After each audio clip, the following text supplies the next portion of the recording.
You what, mate? I actually thought that none of the alarms here would get replaced. Well, I actually thought to myself that they might have done it by the time we got back here, but I did not expect that alarm mix at all. No, I didn't expect that. I thought they'd stop fitting those cheaper alarms anyway. I don't even know if they're any cheaper, to be honest. Well, they sound it. That's the same sort of alarm tone as my Yode alarm. They sound like really generic.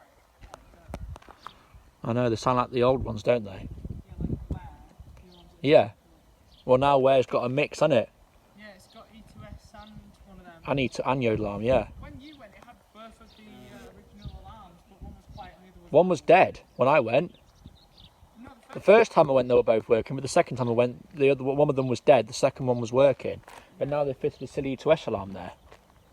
But when Caleb went, it was one of them alarms and one Yode alarm. Yeah, and then Jamie went as well. Jamie went as well.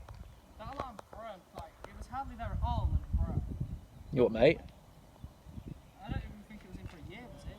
Well, that alarm? Yeah, that Yode alarm. Oh, I don't know, mate, to be honest. Here it is.